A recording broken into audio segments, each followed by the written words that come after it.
जिन्नी नाम ध्याया गए मशक्कत घाल, नानक ते मुख उजले केती छुट्टी नाल। पूर्वले जन्मां दे अनंत पवित्र संस्कारां करके जिन्हां नूं प्रकृति तो परमात्मा दी झलक मिली, कुदरत तो कादर दा ज्ञान मिलिया, संसार तो निरंकार दा उपदेश मिल गया, संदेश मिल गया, झलक मिल गई। ऐसे महापुरुष अवतारी पुरुष कहलाए, पैगंबर कहलाए, अवतार कहलाए। इन्हां दे अनुभव दे जिहड़ी एक गल आई वो ये सी कि परमात्मा बोल रहा है, हर वक्त बोल रहा है। और कोई बोल रहा होवे तो उन्हें सुनने लई चुप करना पेगा। जो बोल रहा है ते खुद दूसरा भी बोलन लग पे तो दो बोलदे होयां दे बोल टकराणगे, सुनाई कुछ भी नहीं देगा, पल्ले कुछ भी नहीं देगा। जिन्हां ने अपने मन नूं चुप करा लिया, खामोश हो गए, उन्होंने बुलंद बांग आख्या परमात्मा बोल रहा है, हर वक्त बोल रहा है। ओदा नाद, ओदा बोल समुचे ब्रह्मंड दे च गूंज रहा है। और उस बोल नूं उन्होंने अनहद नाद आख्या, उस बोल नूं उन्होंने ब्रह्मंड दी धुनी आख्या, उस बोल नूं उन्होंने परमात्मा दी आवाज आख्या। देश दे प्राचीन ऋषि मुनियां दी पकड़ दे च ये जिहड़ी आवाज आई, उन्होंने कहा ओम, ये ब्रह्मंड दी धुनी है, ओम ये निरंकार दी आवाज है। इसी तरीके नाल कुछ भगतां दी पकड़ दे च ये धुनी आई राम, और कुछ दी पकड़ दे च आया माधव, कुछ दी पकड़ दे च ऐसा आया अलख निरंजन। देश तो बाहर जो पैगंबरी पुरुष होए, उन्हां दी पकड़ दे च भी कुछ धुनियां आईयां। उन्होंने कहा अल्लाह, कहा लोगोस, आमीन। वख वख ये दुनिया पकड़ दे चाइयां, लेकिन यक बोल होके उन्होंने कहा परमात्मा बोल रहे है, असी सुन रहे हैं।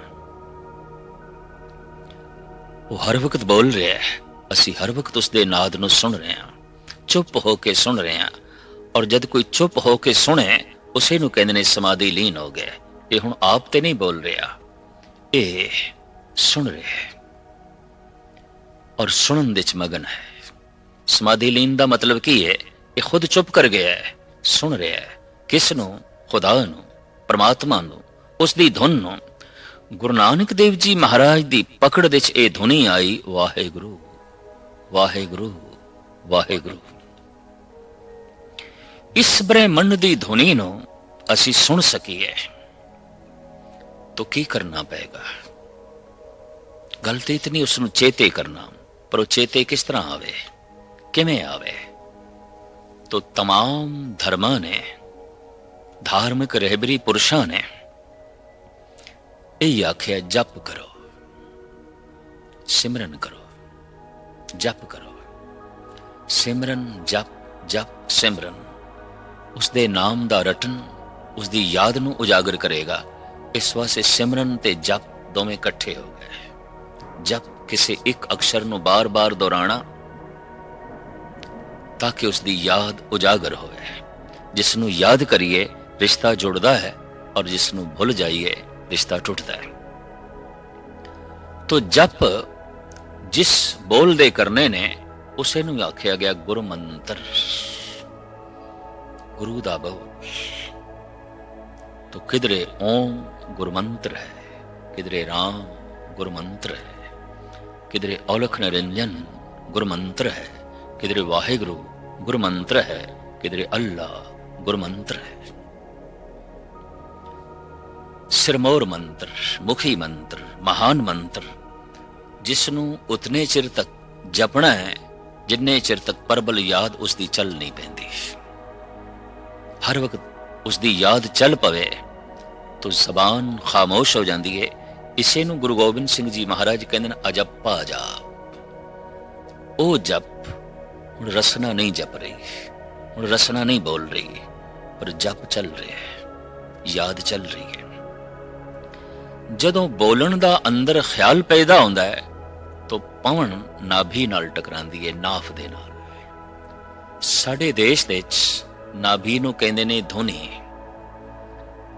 ਤੇ ਧੁਨੀ ਦੇ ਅਖਰੀ ਅਰਥ ਨੇ ਆਵਾਜ਼। ਨਾਭੀ ਨੂੰ ਕਿਉਂ ਆਵਾਜ਼ ਆਖਿਆ ਗਿਆ ਹੈ? ਇਸ ਦੇਸ਼ ਵਿੱਚ, ਕੇਵਲ ਇਸੇ ਦੇਸ਼ ਵਿੱਚ, ਭਾਰਤ ਦੇ तमाम ਰਿਸ਼ੀ ਮੁਨੀਆਂ ਨੇ ਔਰ ਇਸ ਦੇਸ਼ ਦੇ तमाम ਪ੍ਰਾਂਤਾਂ ਵਿੱਚ ਨਾਭੀ ਨੂੰ ਧੁਨੀ ਕਹਿੰਦੇ ਨੇ। ਧੁਨੀ, ਇਹ ਤੇ ਧੁਨੀ ਹੈ, ਪਰ ਧੁਨੀ ਦਾ ਮਤਲਬ ਤੇ ਆਵਾਜ਼ ਹੈ। ਨਾਭੀ ਨੂੰ ਆਵਾਜ਼ ਕਿਉਂ ਆਖਿਆ ਗਿਆ? ਸਚਾਈ ਇਹ ਹੈ ਕਿ ਆਵਾਜ਼ ਨਾਭੀ ਤੋਂ ਹੀ ਪੈਦਾ ਹੁੰਦੀ ਹੈ, ਧੁਨ ਨਾਭੀ ਤੋਂ ਹੀ ਉਜਾਗਰ ਹੁੰਦੀ ਹੈ। ਇਹ ਧੁਨੀ ਦਾ ਮਰਕਜ਼ ਹੈ, ਇਹ ਆਵਾਜ਼ ਦਾ ਕੇਂਦਰ ਹੈ, ਆਵਾਜ਼ ਦਾ ਸੈਂਟਰ ਹੈ। ਤਾਂ ਆਵਾਜ਼ ਦਾ ਮਰਕਜ਼, ਧੁਨੀ ਦਾ ਕੇਂਦਰ ਹੋਣ ਦੇ ਨਾਤੇ ਇਸ ਦਾ ਨਾਮ ਪ੍ਰਚਲਿਤ ਹੋ ਗਿਆ ਧੁਨੀ। ਆਵਾਜ਼ ਅਕਸਰ ਦੋ ਚੀਜ਼ਾਂ ਦੇ ਟਕਰਾਓ ਤੋਂ ਪੈਦਾ ਹੋਵੇਗੀ ਜੋ ਸਾਡੇ ਕੰਨ ਸੁਣਦੇ ਨੇ। तो पवन जैसे नाभि नाल टकरांदी है, धुनी उजागर होंदी है। उस धुनी नूं कहंदे ने परा। वो हिरदे तक पहुंचदी है, उहनूं कहंदे ने पसंती। वो कंठ तक पहुंचदी है, उहनूं कहंदे ने मधमा। जबान बयान कर देंदी है, उसनूं कहंदे ने बैखरी। साडे देश दे विच बाणियां नूं चार रूप दिते गए ने, कहंदे ने चार बाणियां ने, चार तरह के बोल ने, एक तरह के बोल नहीं ने। बैखरी बोल, मधमा बोल, पसंती बोल और परा बोल। परा, पसंती, मधमा, बैखरी। जद अंदर बोलन का ख्याल पैदा होता है कि बोलना है, इसे फुरने करके पवन नाभि नाल टकरांदी है, धुन उजागर हो जाती है, धुन प्रगट हो जाती है, धुन पैदा हो जाती है। दोने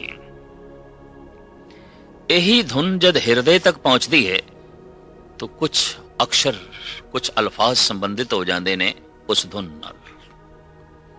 और यही धुनी जब कंठ तक पहुंचती है तो मधमा कहलाती है। पूरा तरतीबवार वो वाक बन जाता है जिन्हों उजागर करना है, जिन्हों प्रगट करना है, जिन्हों बोलना है। और जबान बयान कर देंदी है उसनों, इनू कहते ने बैखरी।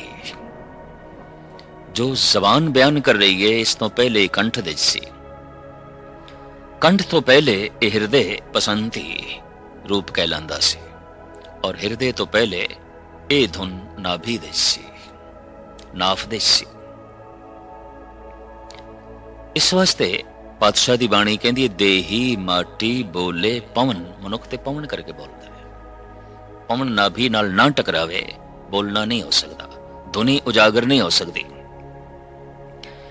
जैसे वाहिगुरु वाहिगुरु वाहिगुरु वाहिगुरु ऐसा कोई जप करना चाहता है, इस ख्याल दे पैदा होंदे ही पवन नाभि नाल टकरांदी है, धुनी उजागर हो जाती है और ये धुनी ऊपर उठती है और जबान दे राही बाहर प्रगट हो जाती है। हुण ये जो जप करना है वाहिगुरु वाहिगुरु, इसे धुनी नूं धुनी तक ले जाना है, वापस नाफ तक ले जाना है, नाभि तक ले जाना है। बस यही कठिन है, यही औखा है। इसे नूं कह दिता है गुरु नानक ने, आखण औखा साचा नाम। बहुत औखा है परमात्मा दा नाम जपना। एक तरक खड़ी हो सकती है, ओम ओम आखना, राम राम आखना, वाहिगुरु वाहिगुरु जपना, अल्लाह अल्लाह दा रटन की औखा है? कुछ भी नहीं। एवें आख्या गया बहुत औखा है, बहुत औखा है। नहीं, इस धुन नूं वापस धुनी तक ले जाना है, औखा है। इनू वापस ले जाना है। फुरना पैदा होया, पवन नाफी नाल टकराई, धुन पैदा हुई, धुन बाहर प्रगट हुई। ये जो धुन बाहर प्रगट हो रही है, इसनू वापस धुनी तक ले जाना है। बस यही कठिन है, यही औखियाई है। धार्मिक जगत दे जो अभ्यासी लोग ने, उन्हां दे अनुभव विच ये गल है। और ये विचार भी सिर्फ उन्हां लई है जो आत्म अभ्यास करते हैं। ਜੋ ਜੁੜ ਬੈਠਦੇ ਨੇ ਅਭਿਆਸ ਕਰਨ ਲਈ। ਇਸ ਅਭਿਆਸ ਨੂੰ ਸਿਮਰਨ ਕਹਿੰਦੇ ਨੇ, ਜਪ ਕਹਿੰਦੇ ਨੇ। ਤੋ ਧੁਨ ਨੂੰ ਵਾਪਸ ਧੁਨੀ ਤੱਕ ਲੈ ਜਾਣਾ ਹੈ। ਕਿਸ ਤਰ੍ਹਾਂ ਲੈ ਜਾਈਏ? ਜ਼ਬਾਨ ਦੇ ਰਾਹੀਂ ਜੋ ਧੁਨ ਬਾਹਰ ਪ੍ਰਗਟ ਹੋਈ ਹੈ, ਕੰਨਾਂ ਦੇ ਰਾਹੀਂ ਇਸ ਨੂੰ ਫਿਰ ਵਾਪਸ ਲੈ ਜਾਣਾ ਹੈ।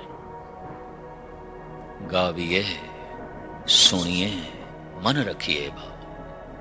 ਸਰਵਨਨ ਗੋਬਿੰਦ ਗੁਣ ਸੁਣੋ, ਔਰ ਗਾਓ ਰਸਨਾ ਗੀਤ। ਹੁਣ ਸੁਣੋ, ਇੱਕ ਜ਼ਬਾਨ ਨੇ ਜੋ ਬਿਆਨ ਕੀਤਾ ਹੈ, ਦੋ ਕੰਨਾਂ ਦੇ ਰਾਹੀਂ ਉਸ ਨੂੰ ਵਾਪਸ ਲੈ ਜਾਣਾ ਹੈ। ਔਰ ਇਹ ਧੁਨ ਵਾਪਸ ਤਾਂ ਜਾਏਗੀ ਜੇ ਅਸੀਂ ਸੁਣੀਏ, ਤੇ ਸੁਣ ਤਾਂ ਸਕਾਂਗੇ ਜੇ ਸਾਡਾ ਧਿਆਨ ਹੋਵੇ। ਬਿਨਾਂ ਧਿਆਨ ਤੋਂ ਨਹੀਂ ਸੁਣ ਸਕਾਂਗੇ। ਪੂਰਨ ਧਿਆਨ ਚਾਹੀਦਾ। ਇਸ ਵਾਸਤੇ ਸਾਰੀ ਦੁਨੀਆ 'ਚ ਇਸ ਨੂੰ ਧਿਆਨ ਸਾਧਨਾ ਵੀ ਕਹਿੰਦੇ ਨੇ। ਸਿਮਰਨ ਨੂੰ ਧਿਆਨ ਸਾਧਨਾ ਕਹਿੰਦੇ ਨੇ, ਬੰਦਗੀ ਨੂੰ ਧਿਆਨ ਸਾਧਨਾ ਕਹਿੰਦੇ ਨੇ। ਧਿਆਨ ਬਾਹਰ ਮੁਖੀ ਹੈ, तो सब कुछ ये बाहर सुन सकेगा, बाहर वेख सकेगा, बाहर अनुभव कर सकेगा। इस धुन जो मनुख दे अंदर चल रही है और ब्रह्मंड दे च वज रही है, जिसनों परमात्मा दे बोल कहंदे ने, नहीं सुन सकेगा।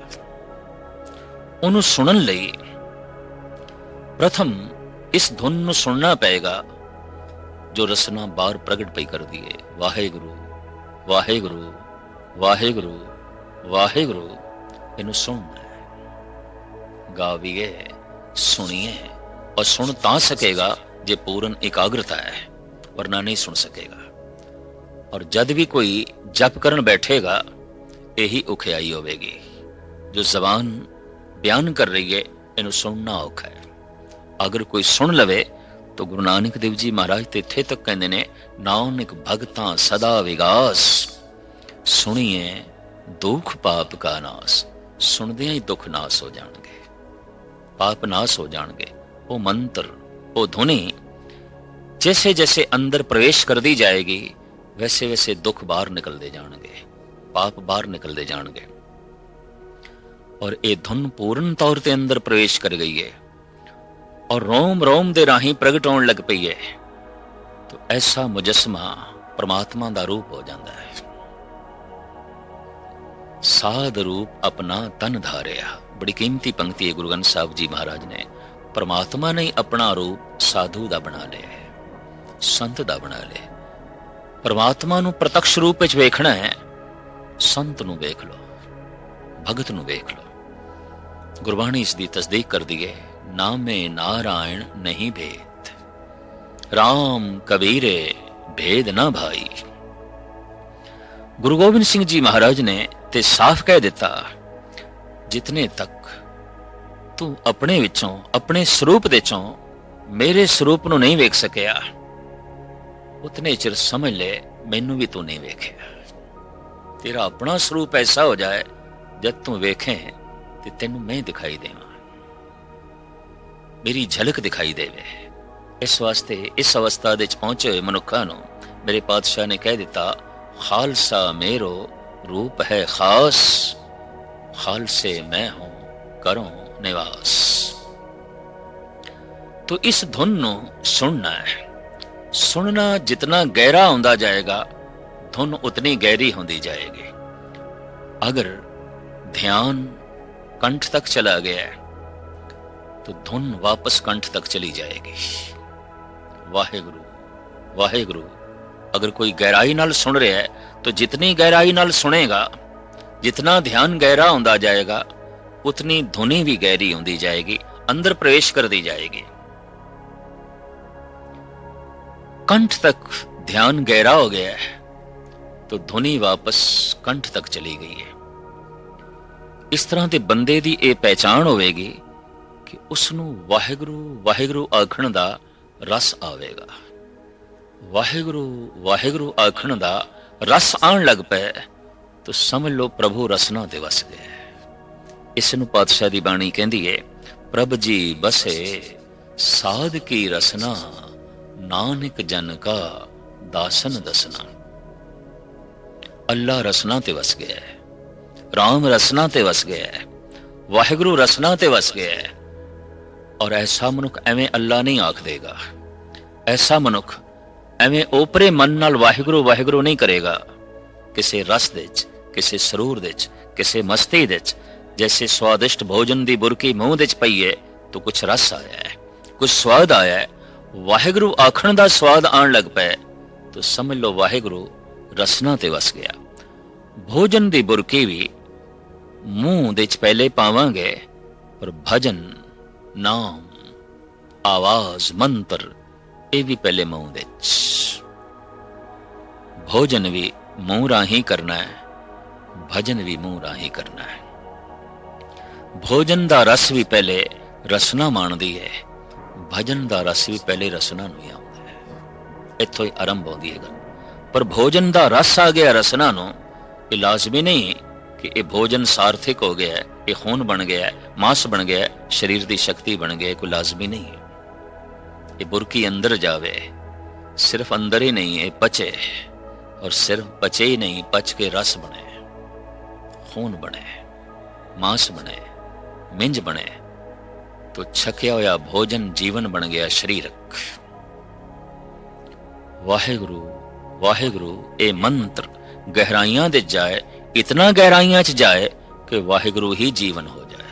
उस मनुख दे अंदर मनुख ना जीवे, वाहिगुरू जीवे, परमात्मा जीवे, ईश्वर जीवे, वो तो ईश्वरमय होवे, उसके अंदर ईश्वर जी रहा है। सिर्फ ईश्वर जी ही नहीं रहा, ईश्वर ही बोल रहा है, ईश्वर ही कर रहा है, ईश्वर ही वेख रहा है, ईश्वर ही सुन रहा है। ऐसी उसकी अवस्था बने तो प्रथम यह है कि जैसे ध्यान गहरा होवे, कंठ तक चला जाए, मधमा तक चला जाए, तो ऐसे पुरुष की रसना ते वाहिगुरू वस जाता है, नाम वस जाता है। पर ध्यान गहरा चला गया पसंती तक, तो धुनी भी गहरी चली गई है। वो जो धुन बाहर प्रगट होई सी, उसे धुन नूं हुण अंदर ले जाना है ध्यान दे रस्ते, गौर नाल उसनूं सुनना। अगर ये धुनी वापस पसंती तक पहुंच गई है, हृदय तक पहुंच गई है, ऐसा पुरुष परमात्मा दा बोल सुनन दे सफल हो जाता है। और ऐसा मनुख कह उठेगा, मैनू अनहद नाद सुनाई देंदा है। गुरु नानक ने कह दिता, वाजे नाद अनेक असंख्या केते वामन हारे। मैनू ते कई तरह के साज सुनाई दे रहे हैं, कई तरह के राग रागणियां सुनाई दे रही ने। आदि काल दे संगीत ते साजां दे जन्मदाते महापुरुष सन, संत जन सन, अवतारी पुरुष सन। कदी थोड़ा जिहा भी ध्यान मारिए, डमरू शिवजी नाल जुड़े हुए है, एक तारा नारद नाल जुड़े हुआ है, बीणा सुरस्ती नाल जुड़ी हुई है, मुरली श्री कृष्ण नाल जुड़ी हुई है, रबाब गुरु नानक नाल जुड़े हुआ है, सरंदा गुरु अर्जन देव जी महाराज नाल जुड़े हुआ है, और सुरंदा धन गुरु गोबिंद सिंह जी महाराज भी अपने कोल जो है रखते सन। ढोलकां ये भगतां दे नाल जुड़ी हुई ने, और भगत इसका जिक्र भी करते हैं, अणमड़िया मंदल बाजे बिन सावन घन हर गाजे। चमड़े नाल मड़ी हुई तो ढोलक नहीं है, पर ढोलक बज रही है मेरे अंदर। वो जो ब्रह्म दा नाद है संगीतमयी है, रागमयी है और काव्यमयी है। जो बोल परमात्मा दे इस अवस्था दे पहुंच के सुनदा है, वो संगीतमयी होंदे ने, गीतमयी होंदे ने। और यही कारण है कि परमात्मा दे उन्हां बोलां नूं जिन्हां जिन्हां महापुरुषां ने जगत विच प्रगट कीता है, उन्हां दी छाप अमर रह गई, क्योंकि उन्हां दे बोलां दे राहीं उन्हां दी हस्ती दा पता चलदा है। और वो बोल काव्यमयी ने, संगीतमयी ने। हैरानगी है कि चौक दे बैठ के रविदास जुतियां गणदा है, और जद परमात्मा दे बोल बोलदा है काव्यमयी, संगीतमयी। इस मोची ने, इस चमार ने संगीत कित्थों सीख लिया, कविता कित्थों सीख ली? नहीं, परमात्मा ही बोले है कविता दे रूप विच, परमात्मा ही बोले है संगीत दे रूप विच।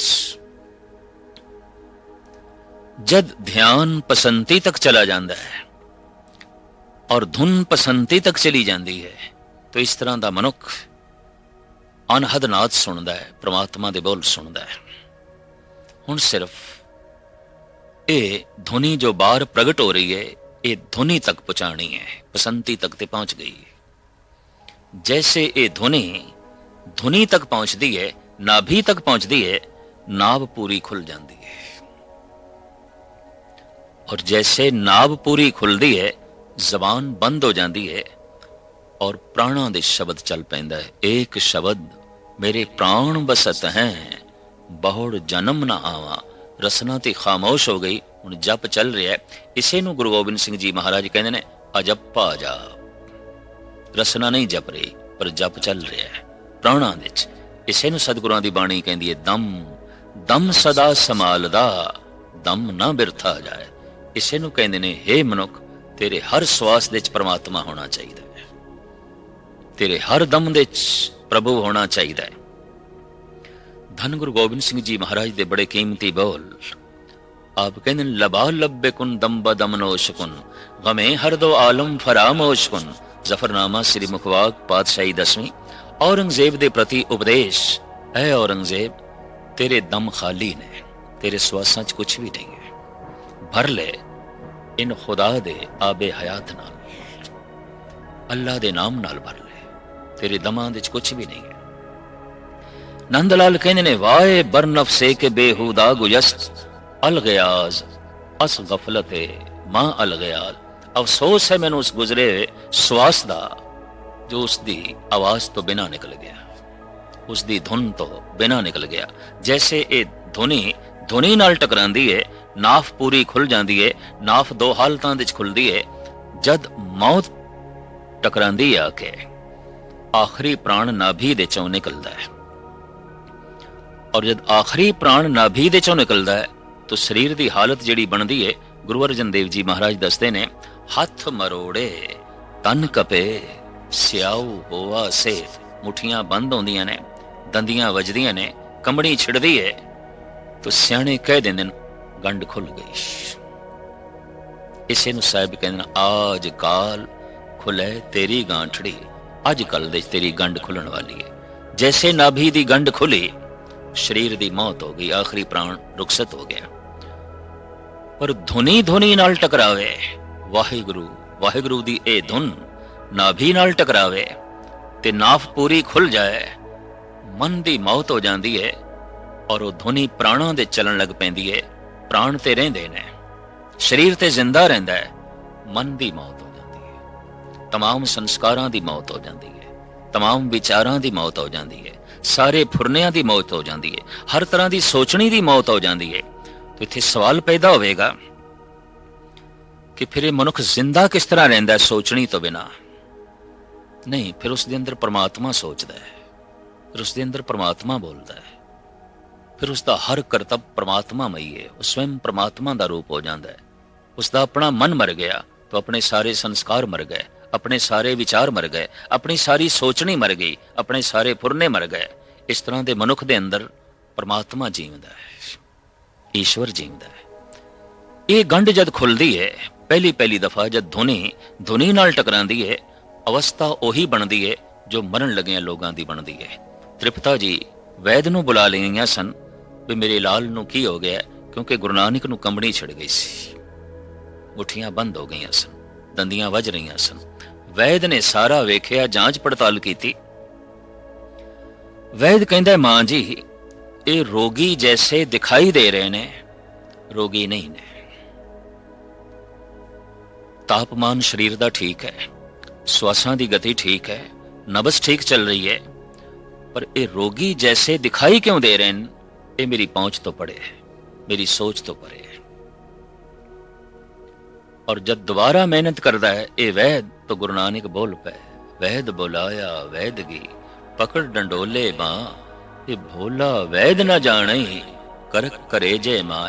ऐ भोले वैद, तेनू नहीं पता कि तन दी मौत नहीं हुई, मन दी मौत हो गई है, ये सूक्ष्म शरीर दी मौत हो गई, ये पूर्वले सारे संस्कारां दी मौत हो गई है, विचारां दी मौत हो गई है, परमात्मा जी रहा है। ये अवस्था दुनिया के तमाम पैगंबरी पुरुष संत जना दी जो है बनती है, और हालत यही होती है जिसका जिक्र जन्म साखी दे है और साहिब श्री गुरु नानक देव जी महाराज दी जो बनी। ਕਹਿੰਦੇ ਨੇ ਇਹ ਹਾਲਤ ਮਨਸੂਰ ਦੀ ਵੀ ਜਦ ਬਣੀ ਤੇ ਉਸ ਦੀ ਜ਼ਬਾਨ ਚੋਂ ਇੱਕ ਬੋਲ ਨਿਕਲਿਆ, ਅਨਲ ਹਕ, ਅਨਲ ਹਕ, ਅਨਲ ਹਕ। ਉਸ ਦੇ ਮੁਰਸ਼ਦ ਨੇ ਕਿਹਾ, ਤੂੰ ਕਾਫਰ ਕਹਿਲਾਏਗਾ, ਦੁਨੀਆ ਬਰਦਾਸ਼ਤ ਨਹੀਂ ਕਰ ਸਕੇਗੀ। ਅਕਸਰ ਜਦ ਇਸ ਅਵਸਥਾ ਦੇ ਚ ਲੋਕ ਪਹੁੰਚੇ ਨੇ, ਫੋਕੇ ਕਰਮ ਕਾਂਡੀਆਂ ਨਾਲ ਉਹਨਾਂ ਦਾ ਤਾਲਮੇਲ ਨਹੀਂ ਬੈਠਿਆ, ਔਰ ਇਹਨਾਂ ਕਰਮ ਕਾਂਡੀਆਂ ਨੇ ਇਸ ਉੱਚ ਕੋਟੀ ਦੇ ਧਾਰਮਿਕ ਪੁਰਸ਼ਾਂ ਨੂੰ ਨਾਸਤਿਕ ਆਖਿਆ ਹੈ, ਕਾਫਰ ਆਖਿਆ ਹੈ। ਤੂੰ ਇਹ ਨਹੀਂ ਕਹਿਣਾ। मंसूर कहने लगे, अच्छा नहीं कमांगा। मुर्शिद कहने लगा, नहीं तू खुदा दी कसम चुक, नहीं कहेगा। तो जद मुर्शिद कह रहे है तो बेचारे नू कहना पिया, कसम खुदा अनल हक नहीं कमांगा। उसे रात मीर ने दावत ते बुलाया सी मुर्शिद नू, वो नाल मंसूर नू भी ले गया। तमाम फकीर उस हुक्मरान दे महल दे इकट्ठे हुए ने, मीर दे महल दे दस्तरखान ते सारे बैठे ने। ते जद इतने सारे फकीर होवन ते एक मीर बैठा होवे, बहु गिणती फकीरां दी होवे, तो कुदरती गल है, गल ते खुदा दी चलनी सी, गल ते परमात्मा दी चलनी सी। यके बाद दीगरे एक एक फकीर अपने अनुभव, अपने ख्यालां नू पेश कर रहा है। सरोते केवल दो ने, एक मीर, एक मंसूर। एक मीर नहीं बोल रहा, एक मंसूर नहीं बोल रहा। सुनदियां सुनदियां मंसूर ते ऐसा वजद तारी होया और वो जबत नहीं रख सकिया, ਉਹਦੀ ਰਸਨਾ ਤੋਂ ਨਿਕਲ ਗਿਆ, ਅਨਲ ਹਕ, ਅਨਲ ਹਕ, ਅਨਲ ਹਕ। ਮੀਰ ਨੇ ਗ੍ਰਿਫਤਾਰ ਕਰਾਇਆ, ਇਹ ਤੇ ਕਾਫਰ ਹੈ, ਇਹ ਤੇ ਵਿਅਰਥ ਬੋਲਦਾ ਹੈ। 15 ਦਿਨ ਮੁਕਦਮਾ ਚੱਲਣ ਤੋਂ ਬਾਅਦ ਇਹਨੂੰ ਸਜ਼ਾਏ ਮੌਤ ਸੁਣਾਈ ਗਈ। ਅੱਜ ਸੂਲੀ ਤੇ ਚਾੜਨ ਲੱਗੇ ਨੇ, ਮੁਰਸ਼ਿਦ ਕੋਲ ਪਹੁੰਚੇ, ਕਹਿੰਦਾ, ਮਨਸੂਰ, ਕਸੂਰਵਾਰਾਂ ਦੀ ਦੁਨੀਆ ਵਿੱਚ बेकसूर होना भी एक कसूर है, पर मैं तेरे ते गिला करन आया, तू जबत नहीं रख सकिया। तो खुदा दी कसम चुकी सी कि मैं अनल हक नहीं कहांगा, फिर तो क्यों आखिया? आखन लगा, ऐ मेरे मुर्शद, मैं अपनी कसम निभाई है। मंसूर नहीं बोलिया, पर जद खुदा ही बोलन लग पे तो मैं की करा? मेरी कसम खुदा ते नहीं चलती, वो ते खुदा बोले है, वो ते ईश्वर बोले है। गुरु नानक देव जी महाराज कहते ने, परमात्मा चुप कर गए, नानक चुप कर गए, ਹੁਣ ਤੇ ਪ੍ਰਮਾਤਮਾ ਹੀ ਬੋਲਦਾ ਹੈ, ਹੁਣ ਤੇ ਈਸ਼ਵਰ ਬੋਲਦਾ ਹੈ। ਉਹ ਆਪੋਂ ਬੋਲ ਨਾ ਜਾਣਦਾ, ਉਹ ਕਿਹਾ ਸਭ ਹੁਕਮਾਓ ਜੀਓ। ਜੋ ਕੁਝ ਮੈਂ ਕਹਿ ਰਿਹਾ ਪ੍ਰਭੂ ਕਹਿ ਰਿਹਾ, ਪਰਮਾਤਮਾ ਕਹਿ ਰਿਹਾ। ਨਾਨਕ ਨੂੰ ਬੋਲਣਾ ਨਹੀਂ ਆਉਂਦਾ, ਨਾਨਕ ਤੇ ਚੁੱਪ ਕਰ ਗਿਆ। ਬਿਲਕੁਲ ਈਸ਼ਵਰ ਬੋਲਦਾ ਹੈ। ਸਿਮਰਨ ਦੀ ਇਹ ਸਿਖਰਤਾ कि ईश्वर बोलन लग पे, ईश्वर सोचन लग पे, ईश्वर ही चलन लग पे, ईश्वर ही देखन लग पे, सारा जीवन ईश्वरमयी हो जाए तो समझ लो सिमरन दी चरम सीमा प्राप्त हो गई, जीवन धन धन हो गया, जिंदगी दी यात्रा सफल हो गई।